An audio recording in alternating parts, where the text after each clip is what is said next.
Salam olahraga, salam sehat selalu untuk kita semua. Saat babak adu penalti dalam laga perempat final Piala Asia U23 antara Indonesia menghadapi Korea Selatan, Nathan ini menjadi pemain yang tiba-tiba menghilang dari drama adu penalti, di mana Sananta menyebut Nathan adalah orang yang tidak mau menendang penalti.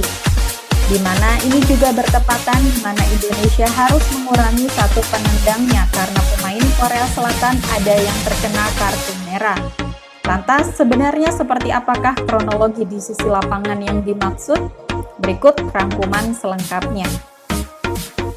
Ketika Indonesia harus mengurangi satu pemain dalam pertandingan sepak bola, aturan mengenai adu penalti sudah diatur oleh Law of the Game yang diterbitkan oleh International Football Association Board atau FIFA. Jadi aturan ini menjelaskan bagaimana adu penalti harus dilakukan termasuk ketentuan mengenai jumlah pemain. Jadi menurut aturan diuraikan secara rinci proses dan prosedur yang harus diikuti selama adu penalti, di mana di dalamnya termasuk hal-hal seperti urutan pengambilan penalti, siapa saja yang boleh berada di lingkaran tengah, dan aturan terkait penjaga gawang. Selain itu, ada juga aturan yang secara langsung mengatur soal jumlah penendang penalti, di mana kedua tim harus memiliki jumlah pemain yang sama, di mana di situ dituliskan the rare ensure that only an equal number of players from each team remain within the center circle and they must take the kicks. Yang artinya, wasit harus memastikan bahwa hanya sejumlah pemain yang sama dari tiap tim yang berada di lingkaran tengah, dan mereka harus mengambil tendangan jika pada akhir waktu normal atau perpanjangan waktu. Satu tim memiliki lebih sedikit pemain, misalnya karena kartu merah atau cedera, maka jumlah pemain dari tim lawan harus dikurangi agar kedua tim memiliki jumlah pemain yang sama untuk adu penalti, dan itulah yang dilakukan timnas Indonesia di perempat final Piala Asia menghadapi timnas Korea Selatan. Saat itu Korea Selatan memiliki satu pemain yang terkena kartu merah, dan itu membuat timnas Indonesia harus mengurangi satu pemain di skuadnya. Dalam babak adu penalti, Nathan mengajukan pengunduran dirinya.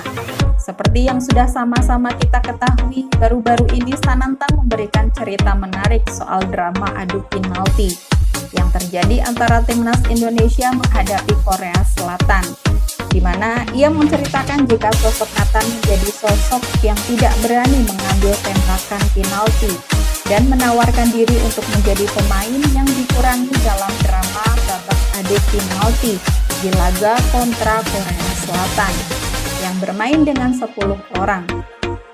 Cerita dari Sananta ini sendiri sama dengan kronologi yang diceritakan oleh penerjemah dari Sintayong yang ada di timnas Indonesia, JJ. Jadi JJ menjelaskan jika ada regulasi di mana babak adu penalti kedua tim harus memiliki jumlah pemain yang sama.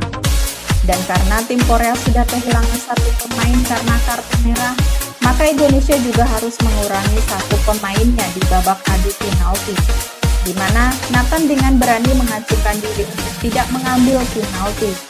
JJ sendiri memuji sikap Nathan yang langsung menawarkan diri untuk tidak mengambil tembakan penalti, karena dengan keberaniannya itu untuk mengutarakan hal itu, Nathan telah mempermudah tim pelatih dan pemain lain untuk menentukan siapa 10 pemain yang akan menendang penalti, di mana mereka kemudian bisa fokus untuk babak adu penalti, di mana pada akhirnya timnas Indonesia berhasil mengalahkan Korea Selatan lewat drama panjang penalti yang berkesudahan dengan skor 11-10. Respek besar untuk Nathan, meskipun memilih untuk tidak menendang penalti, namun banyak penggemar timnas Indonesia menaruh respek yang besar kepada Nathan di sepanjang ajang Piala Asia U23. Karena sebenarnya Nathan ini adalah sosok yang paling konsisten dan menonjol di skuad tim Sintayong.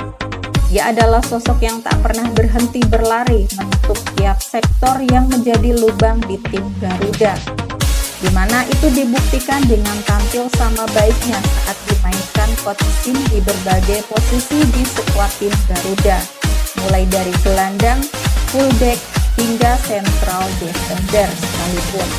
Sementara itu, saat di sisi lapangan meskipun tidak menendang penalti, Nathan ini menjadi sosok yang tak berhenti berdoa.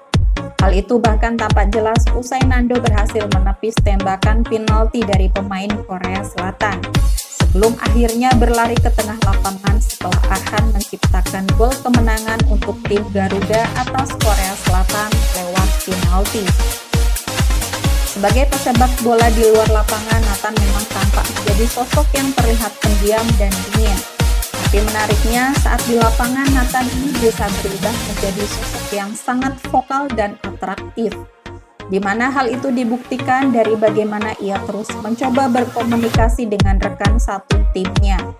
Dan pada akhirnya komunikasi itu jugalah yang diperlihatkan saat Nathan langsung mengutarakan ketidakmampuannya untuk memberikan tembakan penalti. Keputusan tepat sekali. Nathan sudah membantu tim untuk mempermudah pemilihan kandang. Kemampuan komunikasi dari Nathan sendiri memang layak dicontoh oleh para pemain timnas, di mana itu jugalah yang sudah disampaikan oleh Coach Shin jika ia ingin menjadi pemain untuk tidak malu lagi untuk memberikan teguran atau berkomunikasi di lapangan yang memang sangat penting.